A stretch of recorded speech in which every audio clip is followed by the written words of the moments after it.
What's up, everybody? One Fun Guy podcast in the studio. I'm getting ready for wind up today, so I'm just getting my stuff prepped for the podcast and the live that I'm going to be doing. So I'm super excited about that. But I am going to see if somebody is on real quick. I'm going to share the show and then see if they want to hop on and go from there. We'll see what's going on, guys. We've got a really good day planned ahead of us. Super excited. Like I said, I have wind up coming this afternoon, and I have a pretty busy day ahead of me, so I'm gonna stay on here for about maybe 30 minutes or so, just kind of get everything going on and then go from there and then see what we got happening, and we will see what we can come up with this morning. If you're on, say hi. If you want to shoot me a follow, go ahead. Good morning, everybody. So I see Cassandra's on now. I see nice of you guys to hang out with me. I really appreciate it. What's up? Hey, what's up? Not much. Getting ready for wind up. So I'm nice. Yeah. Nice. Yeah. Awesome. I don't know how it's going to be going live from there. I don't know about the noise volume and like the background noise. So I'm really I'm not sure if I'm going to actually be able to do a podcast through it as much as I want to, just because I don't know how it's going to be. And I don't want it to be where no one can hear me or the sound is all muffled. So I'll see. I'm going to play it by ear. Right. Yeah. I was going to say, I'm like, that would kind of be, I don't know.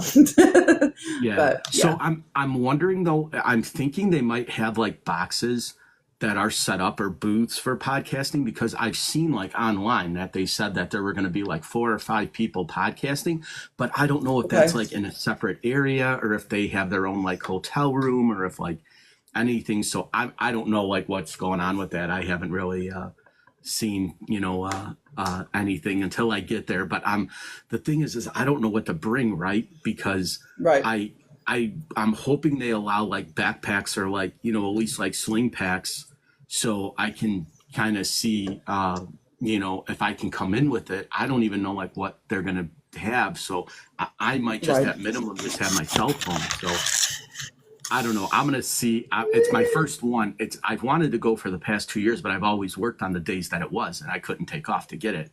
So now I'm, actually excited to go, but I don't know what they allow. And so I reached out. I sent a few emails like, is it okay if I bring this? And I didn't get anything back. So I don't know. So it's just gonna, I'll see what happens.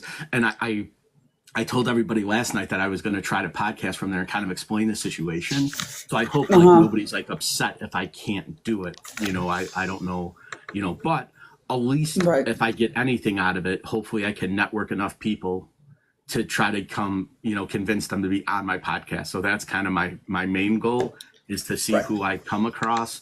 And then if there's going to be any like, predominant people in the watch industry there, then I would be able to kind of just chat with them and see what's going on. So that's really Yeah. I mean, they should be upset. I mean, it's like you're trying your best. You do what you got to do, and that's it. I just don't, so like if you've ever like been like at a high-end watch boutique, a lot of them don't allow cameras, or they won't let you take pictures of the watches, and they won't. Oh, wow. So this isn't like a super high-end event. This is kind of like more like mid-range.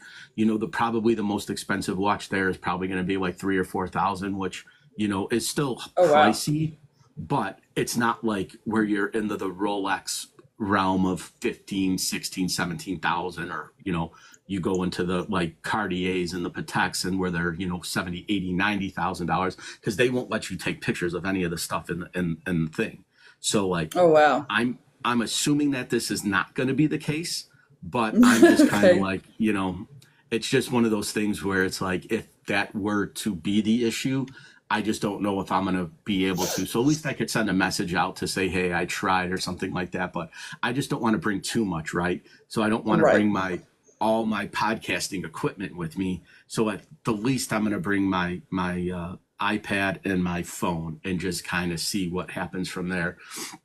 And then go from that realm and see, because I don't even know like if they're going to allow bags at the event, right? So if I bring a backpack and they're like no bags, then I have to carry everything. And I definitely don't want to do do that. Right. So, right. so I would check to see exactly what I can bring. well, I Like, tried. hey, I sent oh, I sent I got emails. you. I sent there's no numbers listed, so you can't like call anybody to find Oh, out. wow. So I reached out to a couple of my friends in the watch business and we're like, hey, have any of you guys gone to this thing? And they're like, no, we've never been. So I don't know until I get there. Now I Oh, tried to wow. look at pictures like from the event because they showed like pictures from last year. And I was trying to see if like anybody had like a backpack or a bag or, something that would give me an indication that it's okay. And everybody in the pictures were like, no backpacks. So that doesn't mean they Oh, couldn't no. have had them and like left them in like a, an area or something like that. But it just happened to be like all the people in the pictures that I saw, it didn't appear like any of them had any type of bags or like, type of like sling packs or like anything across their chest or like, so I don't know. So I'm maybe thinking like at the very minimum, I have a Damn it, Kim is 5'11", in my life.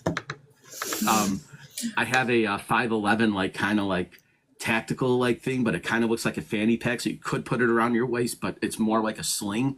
So I'm thinking Right. maybe I'll try that, but I don't think my iPad's going to fit in there. So Oh, wow. I don't know. So at the very minimum, at least I'll have my phone. If I could try to attempt to do anything, it would be, that at its minimum. And then Right. from there, I could try to find if I can see if anything else will, be happening and kind of Right. move forward from there. So I don't know. I'm excited to go, right? And then I'm meeting Greg. He was a guest on my podcast a few weeks ago, and he's the one that Yeah. invited me to it. So he said he'd be there at noon. He didn't know how long he's going to stay. He said maybe till like 2 or 3. So I have the whole day booked, right? It's 12 to 6. So the doors open at 11. The show starts at 12. So if I have to stay the entire time and do it, I will. And then there's also the possibility of going back tomorrow. It's just about an hour from my house. So I gotcha. Yeah. So yeah, it's not. I just don't know what it's going to be, right? If it's a small event, like kind of like the auto show, right? You can kind of walk through the auto show in about 2.5 hours and see everything, and then kind of be done with it. And then, so, I don't know what the necessity is going to be, the length of the entire time for me to stay there from noon till 6 till it shuts down. Right. So I'm going to plan for it and prep for it, right? Like I'm just going to wear comfy clothes and kind of, hopefully that's kind of the way that it is. But in reality, I just don't know if it's going to be if it's going to be like, something it's just quick and easy, or if it's going to be like an all day thing. So like I said, I'm going to prep for the long haul. And if it's not that long, then I don't have to worry about it. I just rather would not have it. What's up, Jess? I'd rather have it, be readiness than saying, oh, I wish I should have brought that, or I wish I could have done this, or I could. But obviously I'm just going to bring my iPad and my stand at the minimum. And then I don't think I'll need my microphone, or I can kind of do it like this where I don't have to plug anything in, as opposed to like doing a real podcast. I have like all my equipment here in my studio, right? So it's like, I don't know if it's, Yeah, so because I mean, pretty... like as what I was talking about, like talking about going like through a deep dark forest, like you don't know, and you're just walking through like so. And the thing is that like, again, I don't want to bring everything and put it in my bag, and then they're like, oh, no bags. Because then I'd have to carry everything, and I'd have to wear like cargo shorts or like trying to get something in my pockets with everything. So I'll see. I don't know. I'm just kind of excited to get just there. Going through this deep dark forest blind. yeah. So if I get a chance to to do something cool, I definitely will. That's the plan. Right? I hope that I get to like meet a bunch of people and like get a podcast going or two. If not, it is what it is. So that's right. Really kind of. Yeah, what do you got going on for the day? Really not much. We went to the store yesterday, but kind of cleaning up a little bit, and I washed my blankets yesterday on my bed, so it's like okay, kind of straighten up, getting things organized, going nuts. Do you plan on are you gonna stay on TikTok like live the entire day? Do one of those long hauls and see what happens, or are you gonna split it up? I don't know. Some of these like every time I go live, some of these people like pop in. They just like weird people. Yeah. And it's like, okay, yeah. I stay on for a little bit and then, Now, have yeah. you, how close do you, to 1,000 people are you? Like, or I mean, 2,000 people? Well, it's kind of weird because I really don't know. Like on my page, it says 800 followers, but then Okay. up here it says like 7. Okay. Because once you get to like the 1,000 mark, Mm-hmm. because you're trying to be interactive and you're trying to go live more throughout the day, and Yeah, obviously you want to monetize TikTok, for you, yeah, yeah. try doing one of those FYP groups and tell them you're a live Okay, creator and let people hop in your group and start friending each other. But the main thing they have to do is follow you first before you pin them. And oh then wow, once you get to the point where you are at, growing and people are saying, okay, follow this person, they have a great live, follow this person, they have a great live, then you will find somebody who kind of hops in with you all the time and okay, make them a yeah, moderator so they can read all the comments. Because then all the negative comments, the moderator could just click out. You don't have to see them or yeah. pay attention to them. And then everybody who's in your group now is interactively friends with each other. And the more you go live, the more it will hit the FYP page. So when you go live, more people will see you. They will hop in. You will start interacting, and then just kind of do like what. Did I send you the link to Amanda yet? She's UHMANDUH. I don't believe so. Okay, so she's got a great one, right? So what she does is she promotes all the live followers in her group. So she'll Okay, put their stuff out. So a lot of live followers will kind of take in all the followers themselves and they don't want to share them out. But the good ones will share them out because they know that the more live people that they have underneath them that go live, they're going to shout out her and they're going to come back to her. So she kind of okay. grew her live from 10 to 12 people to now where she has over 300. Oh wow. And so people are gifting her, so I would imagine she probably makes $100 every time she goes live just in gifts, and Oh she tries wow. to do it 3 or 4 times a day. You know what And, I mean? and So see, I mean, I'm like you. I'm not here for the money. I'm not here for like gifts. I'm not here for. no, No, of course I'm but here for the followers, but yeah, but so the thing is though is that like I only come live on TikTok on the weekends when I have free time. Very gotcha. rarely will I do one at night if I'm bored or I can't sleep or something like that. Maybe I'll come on Right. for a little bit. But if your goal is to go live like you are now, where you're trying to get more Hmm. followers, you might Yeah. as well let it pay for you too, because you're doing it anyways. Right. That I So agree. Yeah.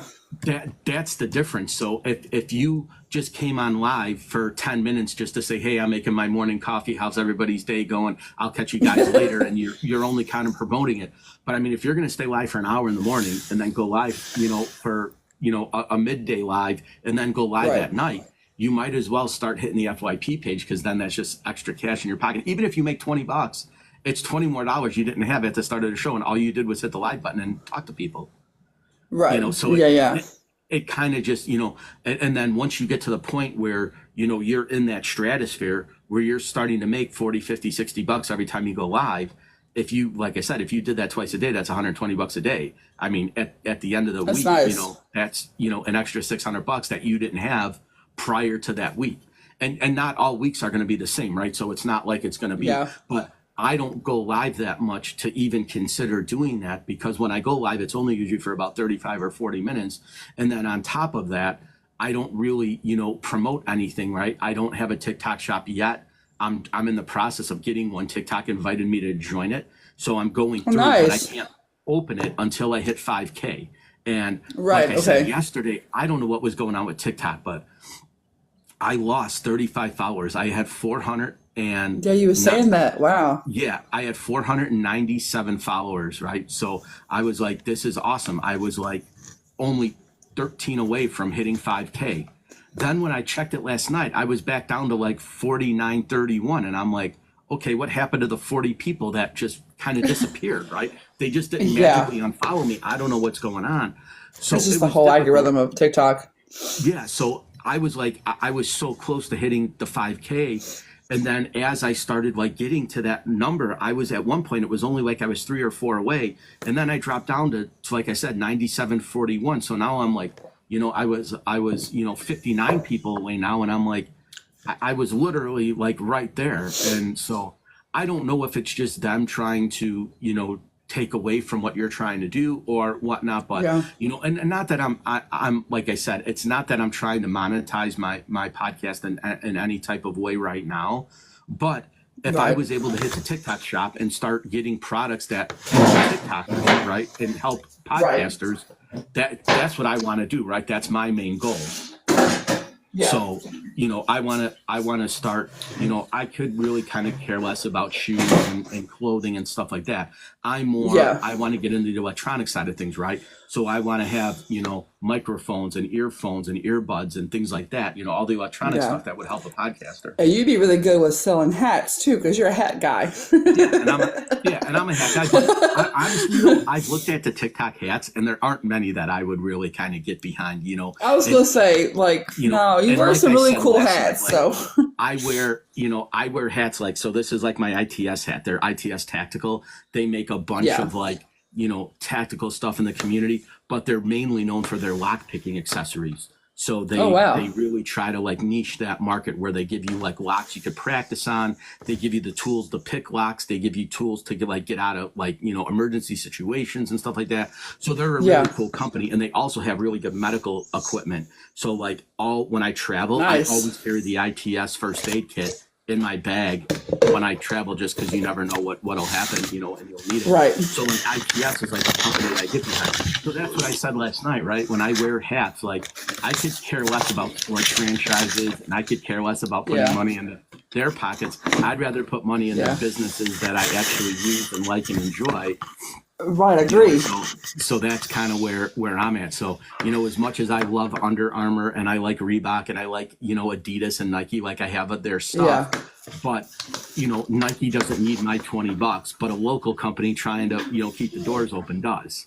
It goes back to them. It doesn't go to like it support people like that really need it, like grunt style, it goes back to people. Right. So I always wear like their stuff for the most part. But like I said, they're local to me, so they support the law enforcement and military in the community. Yeah. So for me to do that, it makes sense, and they get behind all our stuff. And then it's like the same thing with like Mission Barbecue. Anytime, hey DJ, what's going on? So anytime we get, any event going on, we always have Mission, cater it, because the money comes back to the law enforcement and military community. So we just kind of like to support the locals as much as we can here.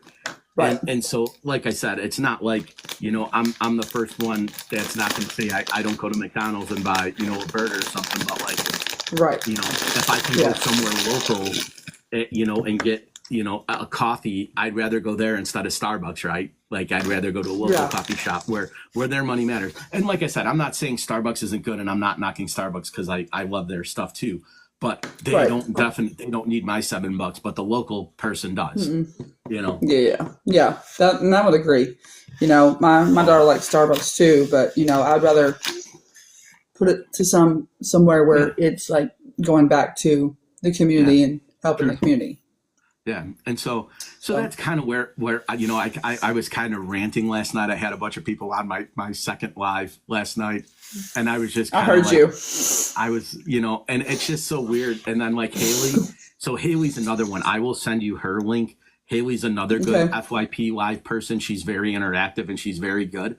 But she was like, one of the guys hopped on her live and was asking about the TikTok stuff, right? And I'm like, just so you know, I'm like, I'm not trying to spook anybody and I'm not trying to start any conspiracy theories, but I'm like, just plan for the worst, right? Because I always use the example of Facebook a few months ago, right? Everybody went to log on and nobody could get on, right? And they shut down and their system crashed. And then they said it was only for, security testing, but it was like, somebody hacked them.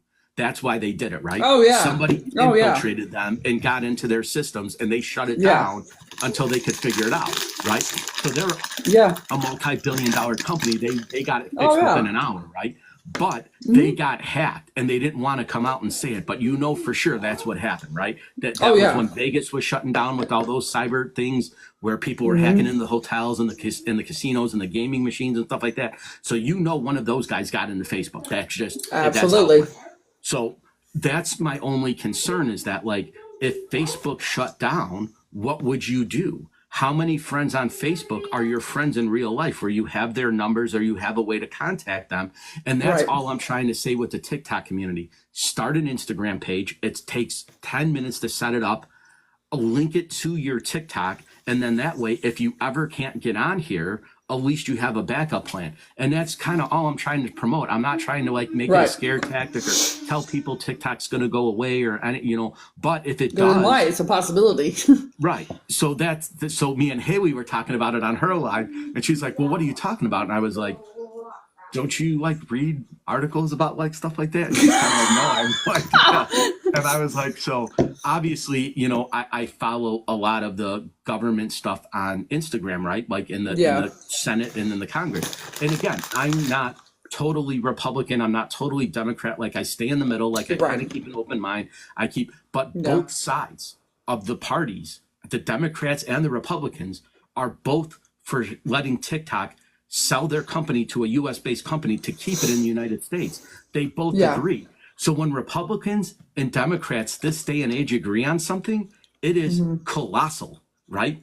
And there are a lot of Democrats and there are a lot of Republicans that are behind the removal of TikTok in the United States if ByteDance doesn't sell. And so it just makes my radar kind of goes off, and it starts clicking that Republicans and Democrats this day and age don't pretty much agree on anything. It is a very, very unpartisan government. The Republicans have their views, the Democrats have their views, and very few times do they meet in the middle. But this is one of those instances where they meet in the middle on TikTok. Meet in the middle, And it's a bigger picture, because when you have Democrats and liberals and Republicans and conservatives saying this is bad for the United States and it needs to be taken out of communist China's control, they all agree on that, and they don't agree on anything. So that's what makes me more worrisome, that this bill is very strong in its roots, and it's not going to go away. It's not something they're going to let go of, because they're both fighting for the removal of ByteDance from China, right? Now, I know there's been a couple of investors. I follow Kevin O'Leary just because he's a watch guy and he's on Shark Tank and stuff like that. But he's the first one that comes out and says, I will buy TikTok if they sell it. Oh, you're right. Yeah. You know? Yeah. And so I know that the United States is pushing for ByteDance to sell it. Now, like I said last night, this is a global phenomenon. It's just not a United States thing, right? It's very big in Europe. It's very big in Indochina. It's very big in Africa. It's very big in the Middle East. It's very big in Australia. So they don't need the U.S. We're only one small piece of that pie, right? We have probably about maybe 100 million users on TikTok, give or take. Follow.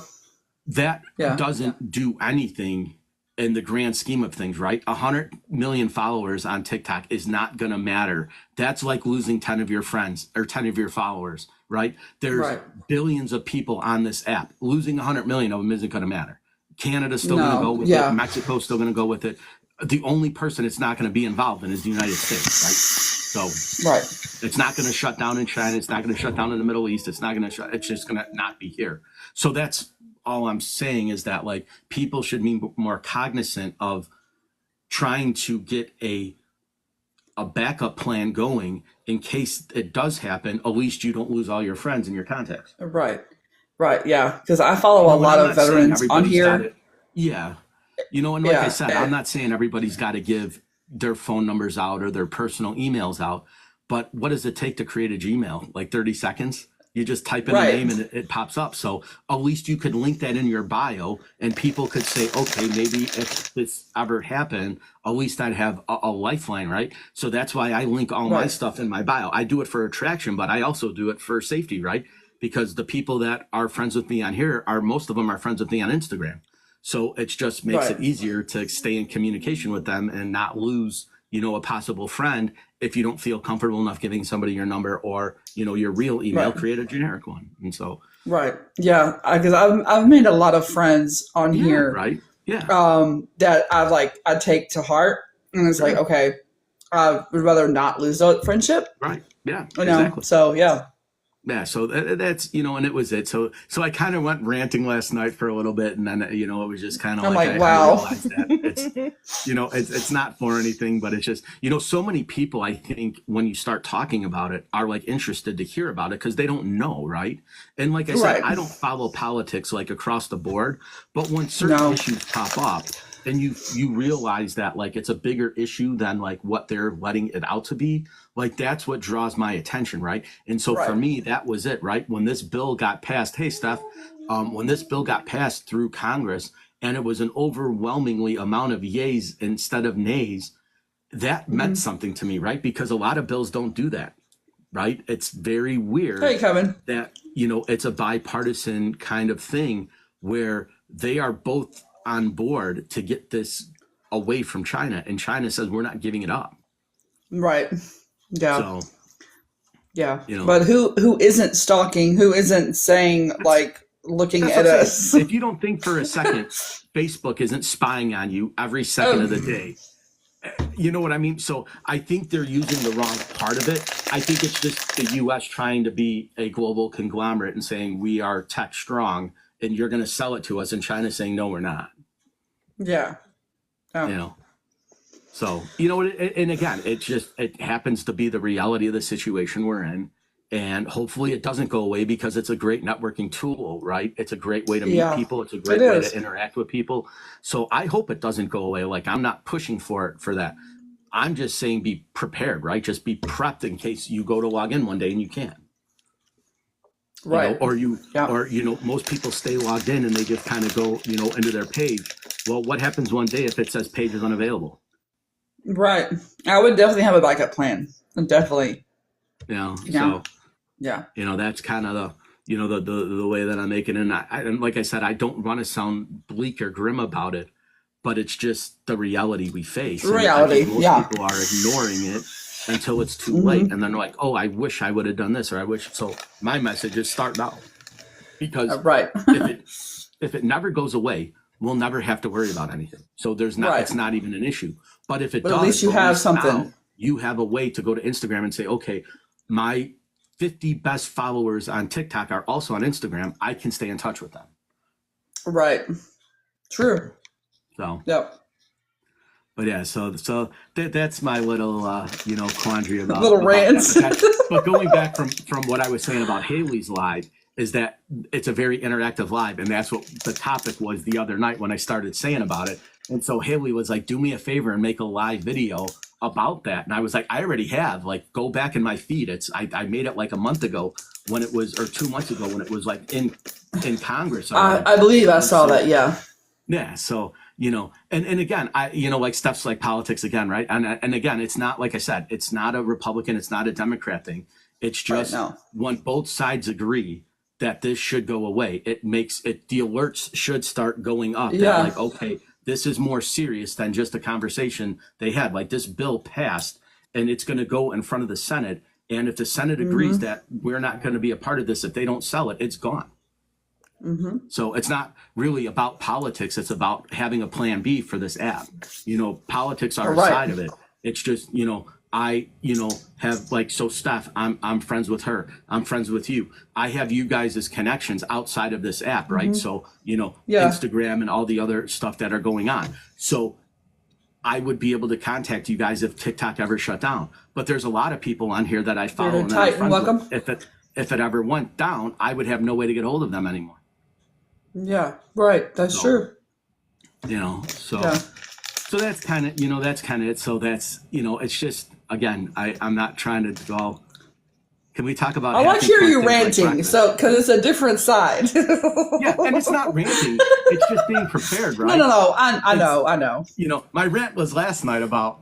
I'm like, man, you gotta calm him down, fan him or something. Yeah, that was last night's thing, but yeah, it's just Right. like I said, it's just a prep thing, and to be alert is all. We're kind of Yeah. just into that mode. So we're planning for the day now. What do you got going on today, Steph?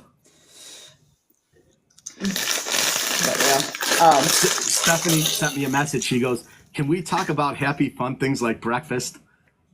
Right. So, Oh gosh. I'm not speaking of breakfast. Thank you, Stephanie. I'm making me hungry now.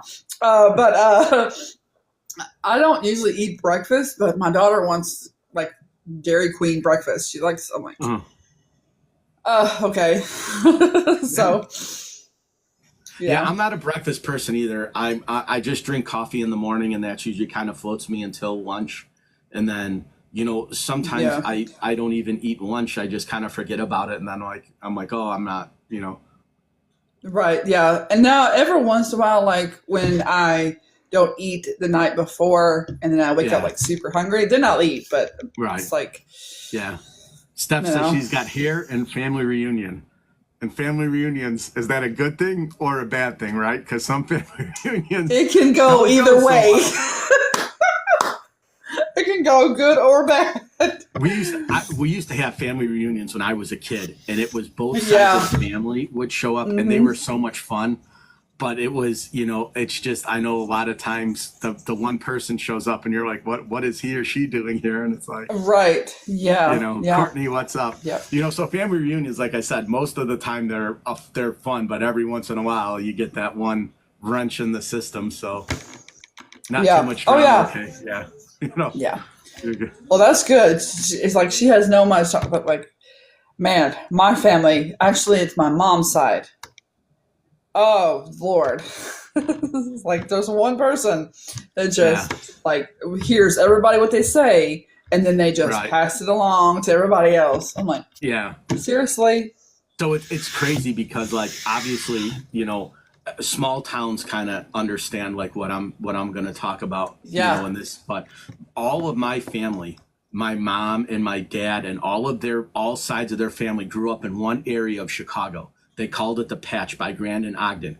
They were all within like 6 blocks of each other, right? So it was a big Italian community. It was like wow. a strong, and that's all where they lived, right? So everybody that started dating everybody were all friends before they got married, right? Oh, so like wow. my mom and my aunt were friends before they got married. Like they all knew my entire side of the family before my mom and dad got married. Before they started Whoa, are dating, you they were all serious? friends. That's awesome. So all my aunts that married my dad's brother and my dad's sisters who got married to guys, they all married neighborhood people, so they all knew, like they were all in the same That's circle. awesome. So they grew up as friends. So it was just kind of unique because like all my some aunts and uncles, they never talk to each other, right? Like the brother and sister will talk, but the in-laws will never. Like our in-laws, like my mom and my aunts go out all the time for lunch, and they go to each other.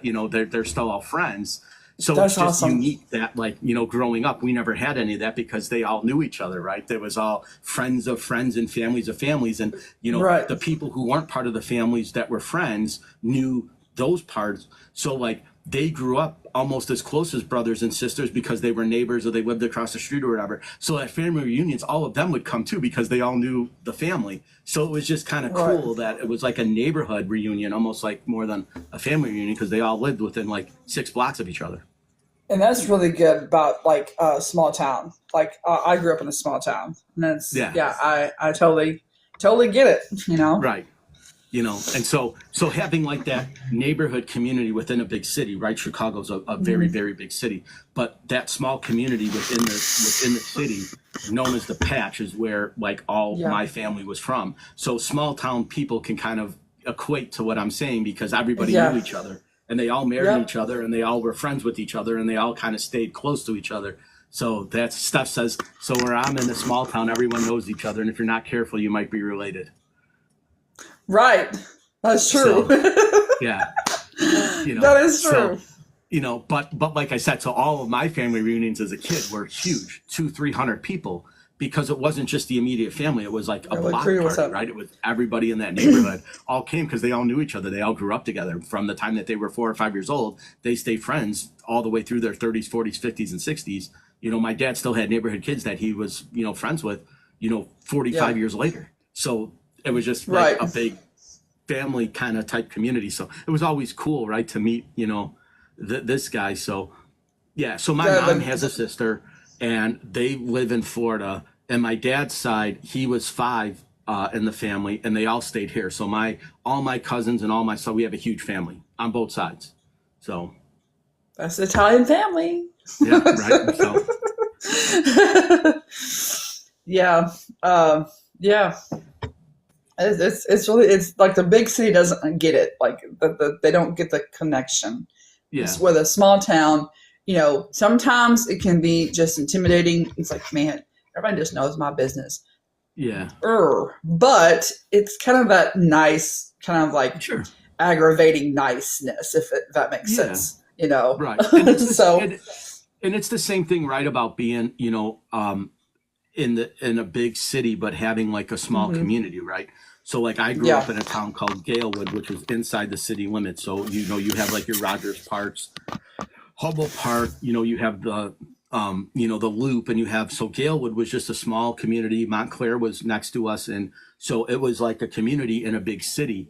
But we all stayed friends too. Like I have kids that you know I grew up with that I'm still friends with till this day that's because awesome. of that small. But I mean the city's huge, right? So I mean there's I think 30 million people that live in the city of Chicago. So it's like it's a huge thing. But within the communities of the cities, you do have the little, and I'm not comparing it to like a small town where there's only, you know, 1,000 people, right? Like it's Right, much right. different.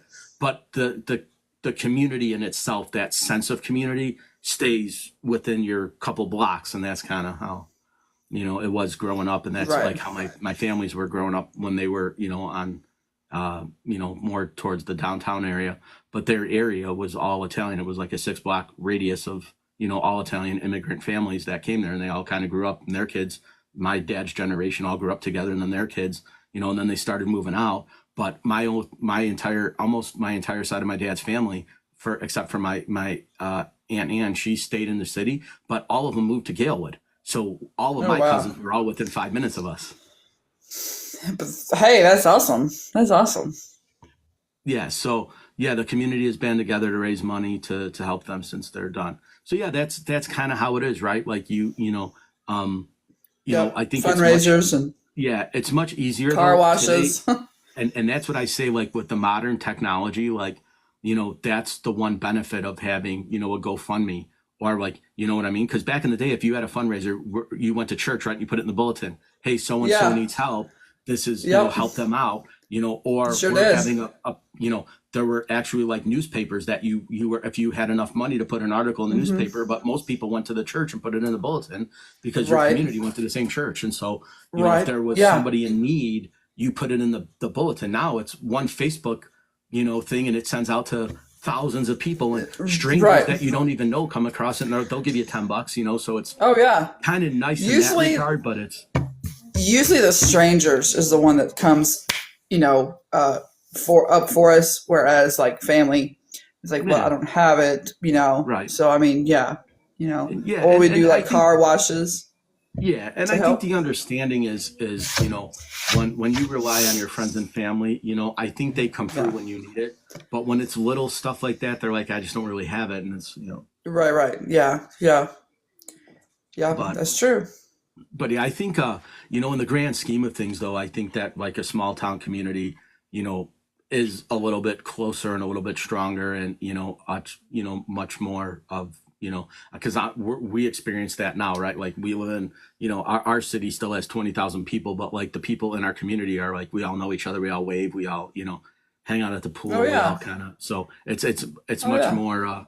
You know, a unity. Like if I went back to my old neighborhood now, like where I grew up, I wouldn't know anybody, and I'd stay in my house, and I probably wouldn't, you know, really associate with anybody just because, you know, it's you mind your business, they mind theirs. But when I was a kid, Right. everybody had their front doors open.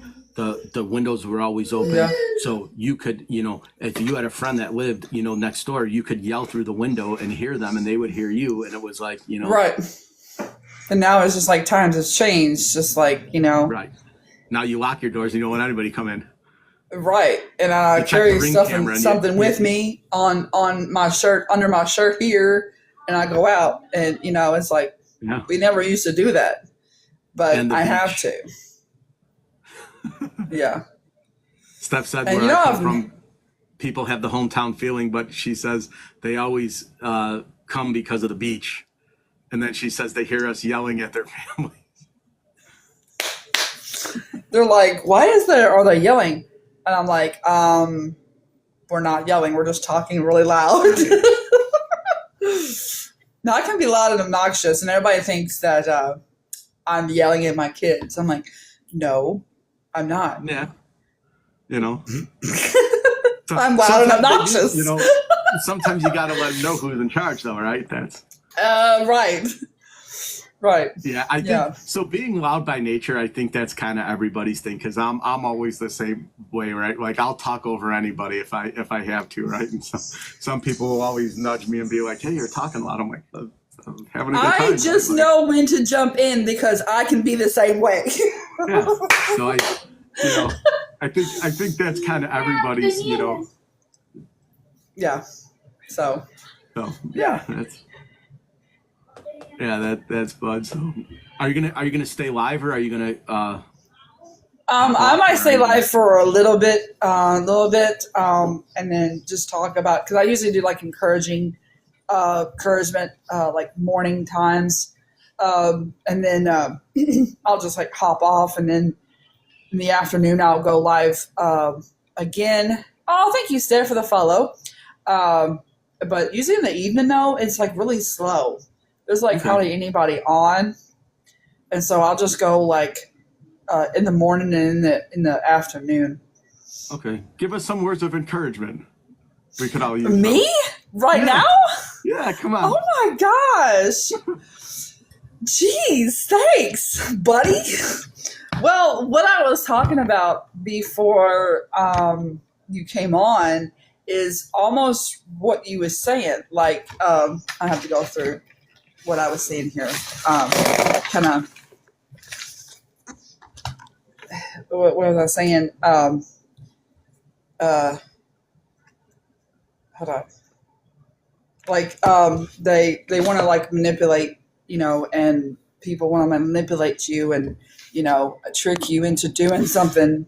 And you have to like walk like in a dark forest because you don't know where you're going. You have to trust that, it. Okay, Steph. You have to trust that what you're walking into is like, okay, I may not see ahead, but I'm going to trust that this is the way I need to go.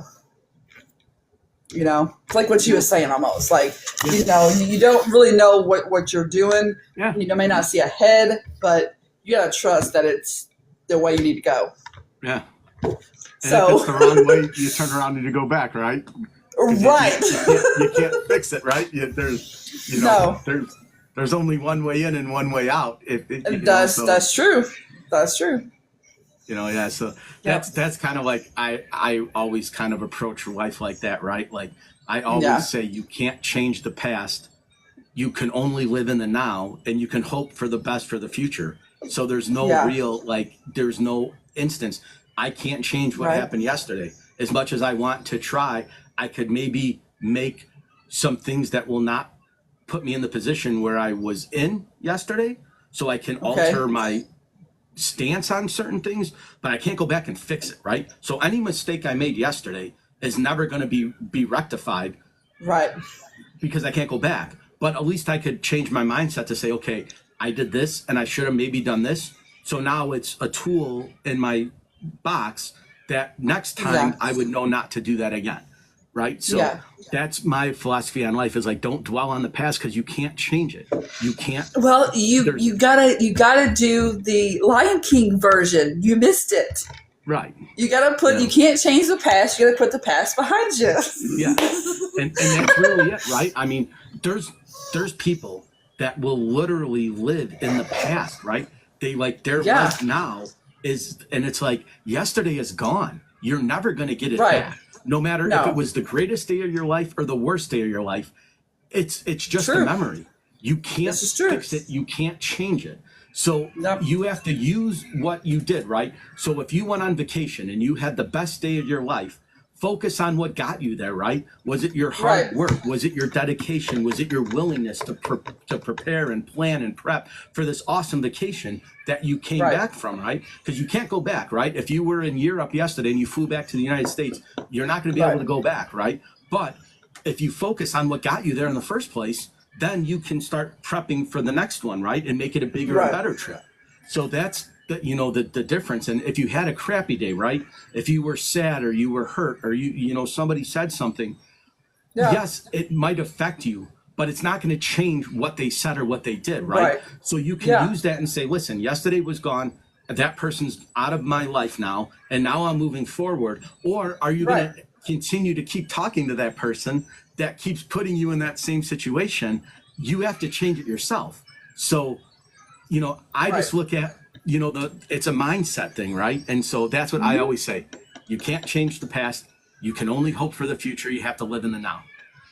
And, that's, and try to make every day count. Because you don't know if it's going to be the last one, right? No, that's true. That's true. Yep. That's what I was like, live every day like it's your last. I have to. Yeah. And I don't know if you know the Dancing Trucker. He's on TikTok a lot, and I follow him. But I was giving him encouragement yesterday, and he's like, "You always seem so happy." I'm like, "Well, that's because if you know me and what I've been through, and I don't like to necessarily per se show people what I've been through. Maybe I should, okay, but I don't like to put my problems on everybody else because it's not their deal, right? And so the thing though is, as you look at the adverse side of that, right? Like maybe somebody's struggling with something that you've been through, and if you put it out there, maybe it's a way that you could say, hey, this is what you need to do. Because I talk about it with all my issues, right? With all my surgeries that I had and everything that I had went through, like almost not being here anymore, right? Like facing death and coming out of it. Like I know what it's like to almost have that, like it changes the way you think. It changes the way you live. It changes your attitude on life. And before, I'm not saying I was like a mean or bitter person, but like I was like typical Italian, hold grudges, right? Like it was a thing. If somebody wronged me in the past, there was no going back. You wronged me, and that was it, right?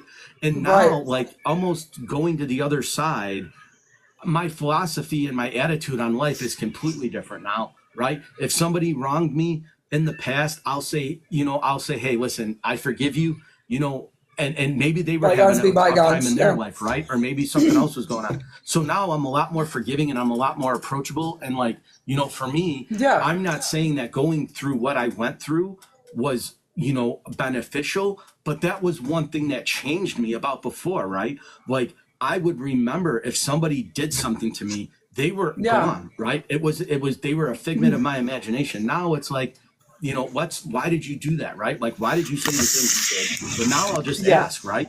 And they might say, listen, I was sorry. I was being a jerk. I should have never done that. And, maybe, you can move on. And, so that's a little different that changed me. So that's why, when I come on my lives and I'm always usually generally positive about stuff is because I want to reflect my persona to the world, right? Like I'm not a bitter person. I'm not a mean person. I'm not I like to be happy. I like to have fun. I like to have a good time. And that's kind of where I try to put that energy into the world, right? So if somebody's sitting there on the other end of the screen having a bad day, I just want to try to put a smile on their face, right? Be interactive with me, talk to me, tell me about your story, tell me what's going on. And then that's how I networked a lot of people on my podcast is because they're like, no one wants to hear my story. I'm like, I do.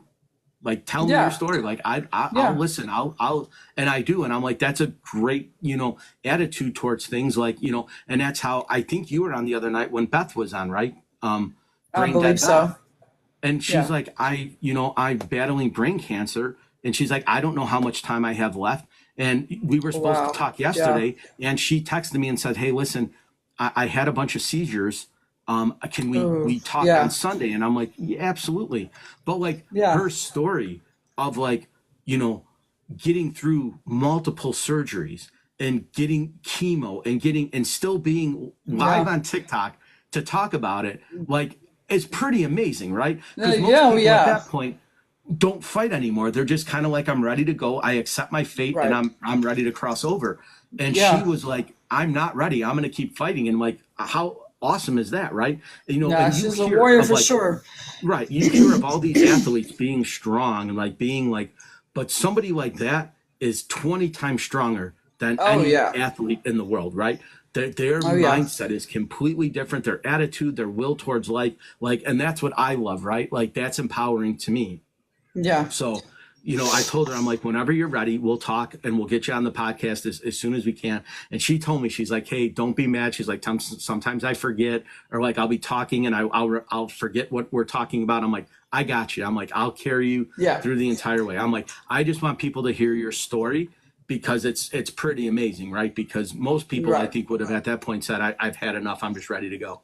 Right. Yeah, I think I would too. Yeah. So yeah. Yeah. So that's kind of what it is, right? Like, your boy, my grandma has stage 2 lung cancer. Yeah, it's terrible, right? And we know Yeah. it's the one thing we all face, right? At some point, we are all going to cross over. We're all going to leave this world and go to the next one, right? Yeah. It's fate. It's going to happen, right? No one's going to live forever. No one's going to, some people are healthier. Some people are happier. Some people, are wealthier, right? Yeah. But it's how you live your life collectively, right? Like, to me, wealth is not determined in the amount of money that I have. It's the amount of friends that I have, the impact that I make on the world, and the family and friendship support network that I have. That to me is more wealth than any money could ever buy. Now, if somebody gave me $1 million, would I say no? No, I'm going to say, yeah, if I win the lottery, Typical guy. It's go time, right? Like, I'm buying stuff, right? But I don't need that to be happy, right? I'm happy now. No. So, Yeah. whether I had a Lamborghini in my driveway or my truck now, right? It's all the same. A vehicle gets me from point A to point B, right? I'd like to have the Lambo, sure, right? But I don't. Absolutely. Right. But I'm happy with what I have. I have a roof over my head.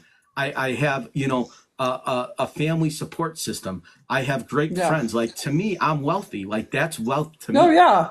That's So, priceless. That's and that's, and I think that's where, like, a lot of people, unfortunately, like, they look at the next person and say, look at that guy, like, he made it, right? That he has it, and I do. So it's one of those things where it's like, to be envious of somebody, or to, like, and that's, you can live your life the way you want to, right? You do you, right? But to me, I don't look at somebody that's a multimillionaire and say, look at that piece of shit, right? Like, that he's got, all this wealth, and he worked hard for it, right? No matter what he did, he got that money somehow, right? He earned it, he inherited it, he did whatever. Now, how he lives his life and his character might be something completely different, but I'm not mad at him just because he's wealthy, right? Like, a lot of people have that, like, hate and anger towards people who have done well for themselves, right? Yeah. I don't, if you own a $30 million mansion and you are able to buy every luxury toy on the face of the earth, good for you, right? Because I wish I was able to do that, right? I'm not knocking you because you've made millions of dollars on what you've done with your life and what what you've accomplished. Like, that's awesome. But if I say hi to you, say hi to me back, right? Because once you start throwing it in my face, now we have the issue, right? That's where I have the line, right? You could be the coolest millionaire ever, but you could also be the most disgusting person on the face of the earth and have money, right? Right. So that's where it comes into play. And that's kind of where, like, I feel like I'm not mad at anybody because they have money, right? Good for them. I wish I did, right? I wish I would have done a couple things differently in my life, but I'm happy, right? I have a good job. I have a good career. I'm lucky that I have what I have now. So I don't really, focus on the downside of stuff, but I'm not mad at somebody because they have money, right? Like, I'm not, disgusted or, like, overly angst about, like, oh, look at that guy, who does he think he is? Like, he is what he is because he worked hard for it, right? Money doesn't grow on trees. So if you have Right. $5 million sitting in your bank account, you've done something well enough for yourself to say, yeah, I got this money. I can do what I want to do. I live debt free. I live worry free. Awesome. Yeah. I go to work to pay my bills, right? I have a little bit extra on the side that I'm happy to spend that I do with, Yeah. but like, I'm very comfortable with what I do. I enjoy my life. I enjoy the things I have in it. But, do I daydream? Absolutely, right? Do I, Yeah. I go to my checking account and it says $100 million in there and I can, sure, everyone does. But the reality Right. is we live our lives day to day, and that's what we Yeah. do, and that's we're part of this world, and we take what we can, and I look at it from the aspect of it too, right? Like I wouldn't want to be homeless, right? I wouldn't want to be No. on the streets. I'm lucky I'm not, because I've worked hard to get what I have. Yeah. But I wouldn't turn my head down towards somebody who's homeless, right? I would No. not, if they said hi to me, I'd say hi back, right? I'm not going to just walk past them. So Yeah. I think it's your character has a lot to do with it, and how you approach life, and even if they don't have the same views as you, as if you Occasion walked by 120, them, right, 92. and they were nice to you, Yeah. I would be nice to them, right? If I said, hey, how you doing? How's your day going? Oh, good. How about you? Good, right? They're good in my book, right? Whether Yeah. they have 1 cent or they have $1 billion, they're they took the time to say hi to me, and that's kind of where I'm at with it, right? And so that's Right. how I view character and judgment. It doesn't matter what's in your bank account. Right. Yeah. And see, I used to be that way, and because right now I have an apartment, and I'm like 35 and I want a house. And it's like, why am I? Because us women, we have a biological clock. So it's like, if we don't do this at this age and do this at this age, it's like, okay. And whereas men, you guys have a financial clock. Okay. So it's like, it's like our age clock is ticking, and I want it to be this at this age, and it's like I'm not there, and it's like, Yeah. so and I think I think with the financial clock is it's true to a certain extent, but I think guys have like this mentality of that they want to be. Hold on 1 second. Let me get the puzzle piece in. I hate that. The It's like your You're not a face is robot. right there. We see your face. But I think that with guys especially, I think that with the way that it is now versus the way that it was 30 or 40 years ago, I think is a lot different, because again, I talked about it on my live the other night, right? With the millennials and the way that they're taught and the way that they're brought up, right? Yeah. Like, they're encouraged to be anything they want to be, right?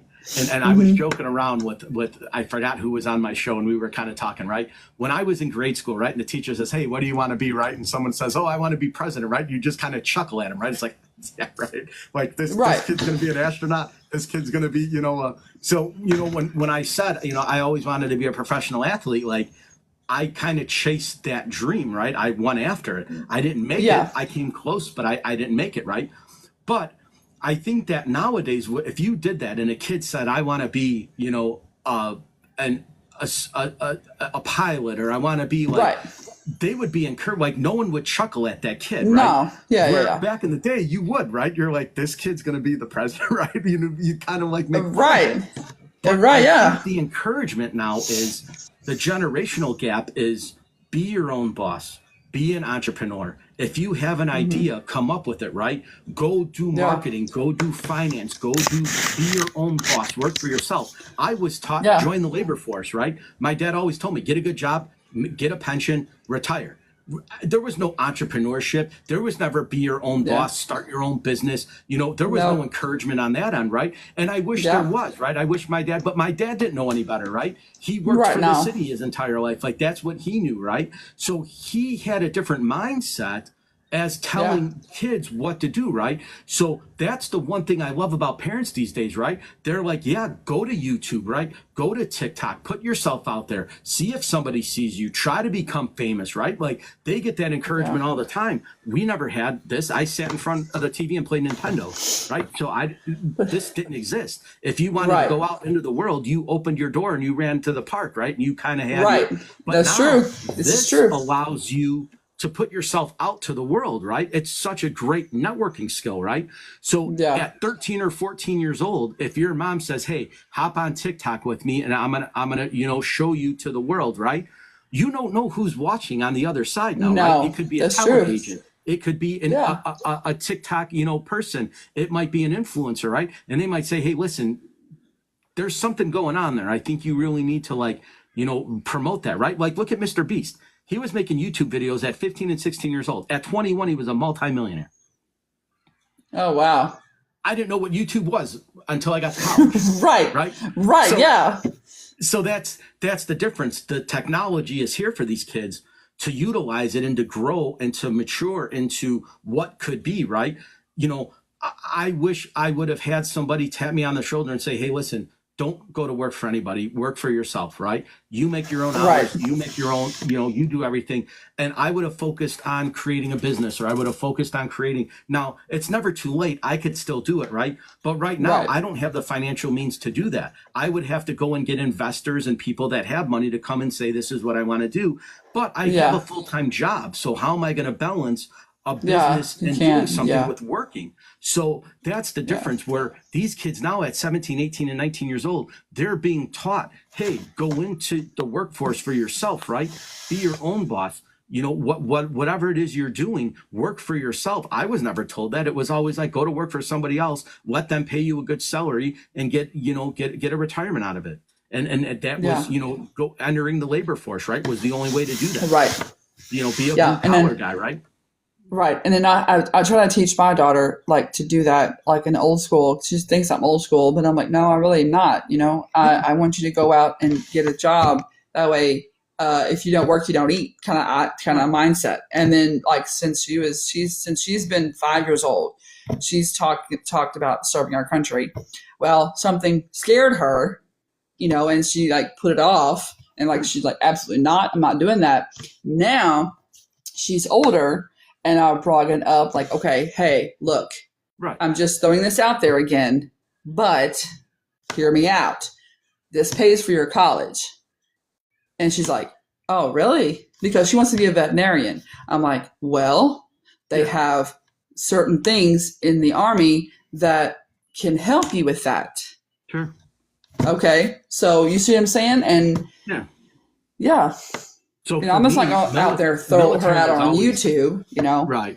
And so military was I think in my generation, the people that are in their 40s to 45, 50, military was always a fallback, right? If you couldn't get a job and nobody would hire you and you were unemployable, you went to the military because it was a way to put food on your table, right? Food on the table, that's right. I was very lucky that when I graduated college, within the first 3 years of me graduating, I was already in law enforcement, right? So I got a job right away. I didn't have to worry about that.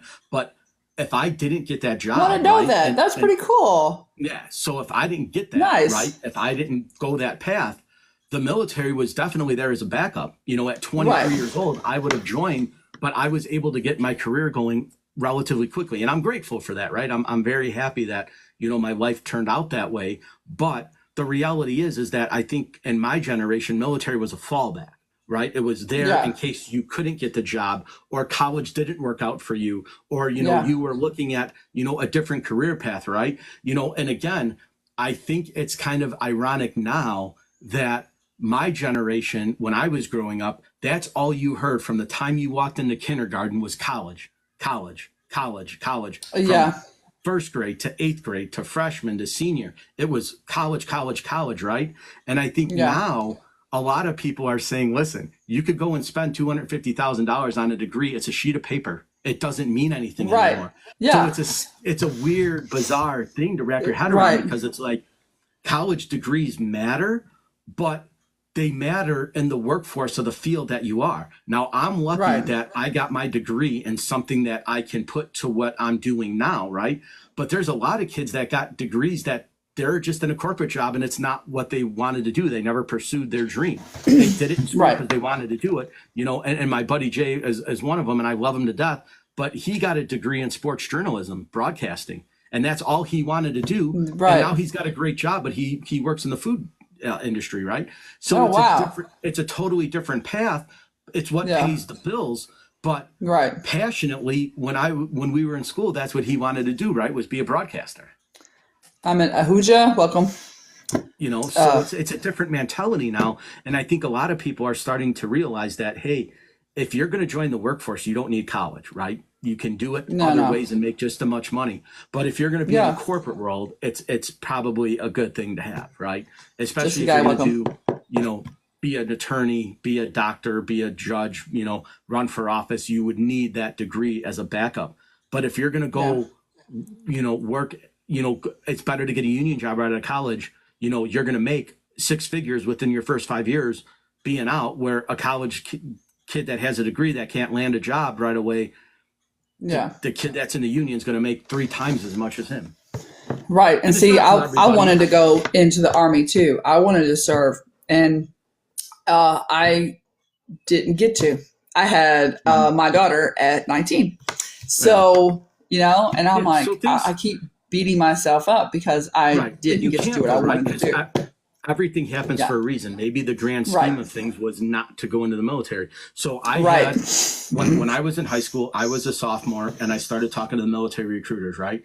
And I really liked the Navy, right? My cousin Mickey was a pilot. I kind of liked the idea of like going into the Navy and stuff like that. So I was talking with the Navy recruiter back and forth, and he was really hard pressed. He's like, hey, when you graduate, join the Navy. He goes, if you want to play football for the Navy, go to the Naval Academy, get your stuff right. So my cousin Mickey, luckily I had him in my back pocket. He's like, listen, the recruiter's only telling you what they want you to hear, to sign that dotted line.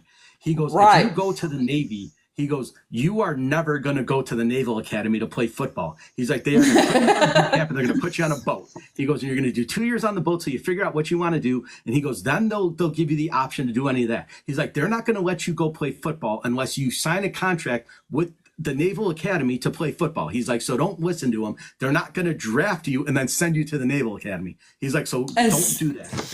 And see, that's what I'm kind of like hesitant about my daughter. Like, she wants to go to be a 68T, which is an animal care specialist. And I'm like, okay, so what if she goes in the Army and she doesn't get to do what she wants to do?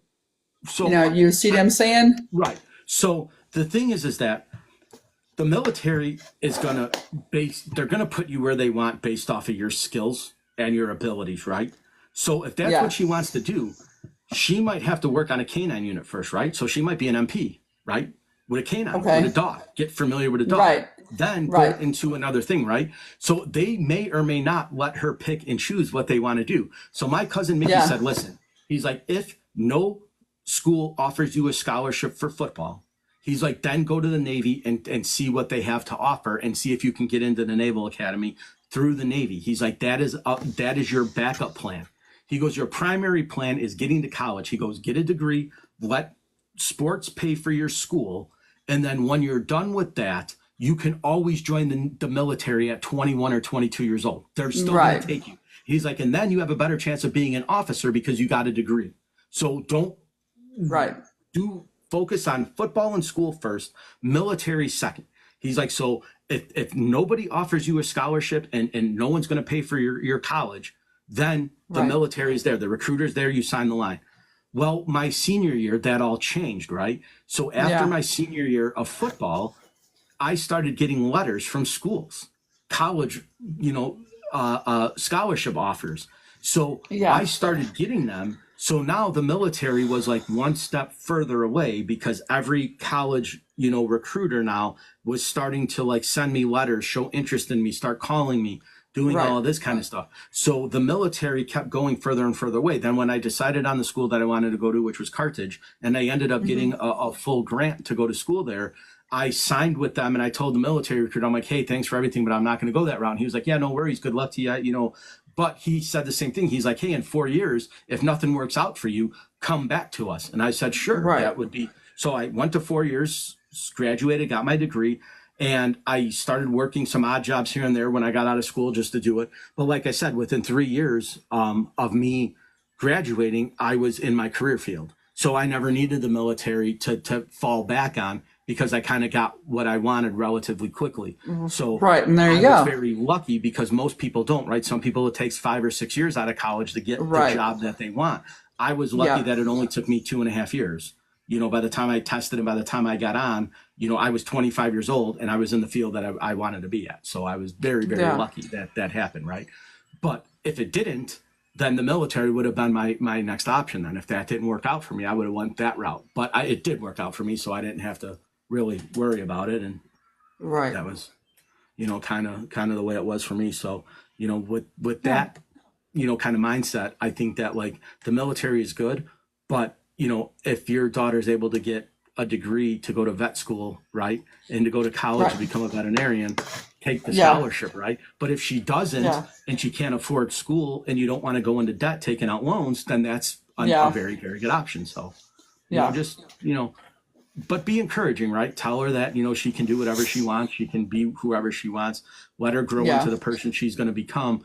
But, the guidance of, being your own person and being your own, invest in yourself, right? Be your own entrepreneur, because that's kind of the thing that I think is, one positive of this generation is that parents tell their kids that, right? They're like, you want to be a president of a company, go be a president of a company. If you want to be your own boss and invest in yourself and start trading and, investing at a young age, do that, right? Because some of these kids now at 18 and 19 are starting to throw a couple bucks into, a mutual fund, or they're starting to play the market, or they're trying to get, and if you hit it big, at 21 or 22, and that stock you bought at $5 is now worth $400 a share, now you're a millionaire. Right. So that's the difference where, when I was a kid, I didn't know what the stock market was. It was just a movie, right? Wall Street was a Michael Douglas movie that we watched, right? Right. It was not attainable to the normal person. But a couple bucks here and there investing in stocks, at that point, and everyone kind of jokes about it. But I mean, look at Apple, right? There were some people that bought Apple for $2 or $3 a share. When it went to $5, $6, $7, $800, $900 $1 trillion a share, company. They became billionaires overnight, right? Yeah. Guys that said, okay, give me 100 stocks at $3, and they bought $300 worth of stock, and now that's worth 30 million. Right.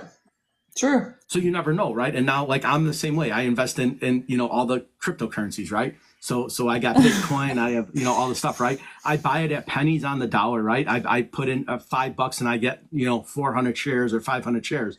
But if that share ever went to $1 or $1.50, I would be a millionaire overnight. There you go. So I hope, right? I check it out. You're gonna share some, right? No, I'm just playing. So you get the, you get the, you go to and you check and you see what your Shiba Inu's at, and you see what your Bitcoin's at, and you see where. But I mean, like, the reality is like I own 1/100th of a share of Bitcoin. So I put $100 in, so I only own a portion of it, right? But if that Bitcoin ever went to $150 instead of $60, my shares of that coin would be worth 10 grand. Right. That's true. This is true. So, it's a risk versus reward thing. So, if Dogecoin ever hits, I'm in. Right. It's like all these people in your chat be like, hey, I'm in this too now. Get into Dogecoin. So I bought it when it was at 0.000015% of a dollar. So $1 was able to buy me, I think, 85 or 90 shares. So if that ever went to $1, I would have 90 grand. Oh, wow. That's awesome.